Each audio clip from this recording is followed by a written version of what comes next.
Elon মাস্কের দাম কমে গেছে। সহজ করে বললে পরিস্থিতি এমনই। তার ইলেকট্রিক গাড়ি নির্মাতার প্রতিষ্ঠান টেসলার স্টক এবং তার মোট সম্পদের দাম কমে গেছে। 1-2 পয়সার কমা নয়, অঙ্কটি বিশাল বড়। টেসলার শীর্ষ প্রতিযোগী মার্কিন ইলেকট্রিক গাড়ি নির্মাতা কোম্পানি রিভিয়ানের যা মোট বাজার মূল্য তার চেয়েও বেশি বা প্রায় সমান সম্পদ হারিয়েছেন মাস্ক। কিন্তু কারণটা কি? নিজের পায়ে কি নিজেই কুড়াল চালাচ্ছেন মাস্ক? এক্সট্রিম মশার কয়েল প্ল্যান্ট ফাইবার দিয়ে তৈরি, তাই সহজে ভাঙে না, সুগন্ধিযুক্ত ও নিরবিচ্ছিন্নভাবে চলে। ডেঙ্গু, চিকুনগুনিয়া বাহি সহ যে কোনো মশার বিরুদ্ধে দেয় এক্সট্রিম সুরক্ষা। ঘটনা ঘটেছে ইলন মাস্ক একটি নতুন রাজনৈতিক দল প্রতিষ্ঠার পরেই। কারণ ওয়াল স্ট্রিটের বিনিয়োগকারীরা বিশ্বের সবচেয়ে বড় ধনী মানুষটির বিতর্কিত আর উত্তেজনা ছড়ানোর রাজনৈতিক কর্মকাণ্ডে বিরক্ত। গত বছর মার্কিন নির্বাচনের জন্য ডোনাল্ড ট্রাম্পকে $288 মিলিয়ন দিয়েছিলেন ইলন মাস্ক। এখন তার নতুন আমেরিকা পার্টির প্রতিষ্ঠা এবং প্রেসিডেন্ট ট্রাম্পের সঙ্গে বিরোধে জড়ানোর প্রতিক্রিয়ায় টেসলার স্টক 7% বা শেয়ার প্রতি $21 কমে এসেছে।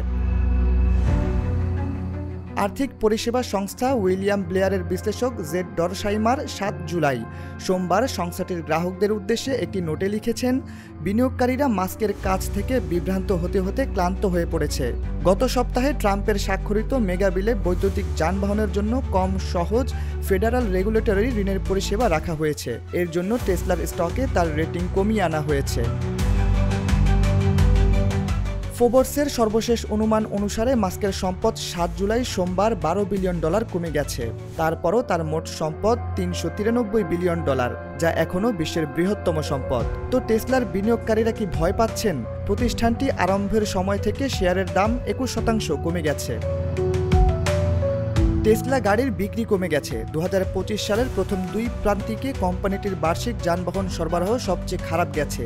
জেপি মর্গান বিশ্লেষকরা 7 জুলাই বলেছেন, 2022 সালের পর টেসলার গাড়ি বিক্রয়ের জন্য এই বছরটি সবচেয়ে খারাপ হবে। ট্রাম্পের ব্যয় প্যাকেজ নিয়ে তার সঙ্গে মাস্কের মতবিরোধ থেকে জুন মাসে দুজনের সম্পর্কের অবনতি সবার নজরে আসে। মার্কিন কংগ্রেসনাল বাজেট অফিসের প্রকল্প অনুসারে ওই ব্যয় প্যাকেজ জাতীয় ঋণ $3.4 ট্রিলিয়ন বাড়িয়ে দেবে। মাঝখানে 2 বুড়ো খোকার ঝগড়া মিটে গেছে শোনা গেলেও পরে আবারও বিরোধ তীব্র হয়েছে। এখন মাস্ককে নিয়ন্ত্রণহীন বলে গালি দিচ্ছেন ট্রাম্প। মাস্কও মার্কিন প্রেসিডেন্টের বিতর্কিত ইতিহাস খুঁড়ে খুঁড়ে বের করছেন।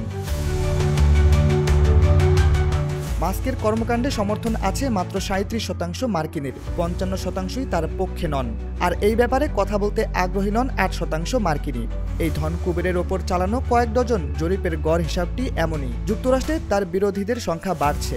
আজ যারা 55%, গত বছরের শেষের দিকে সেই হেটাররাই ছিলেন 45%। জনপ্রিয়তা হারানোর এই দিনগুলিতে বিশ্বের সবচেয়ে ক্ষমতাশালী ব্যক্তির বিরুদ্ধে দাঁড়িয়ে রাজনৈতিক দল গঠন করে মাস্ক কতদূর যাবেন?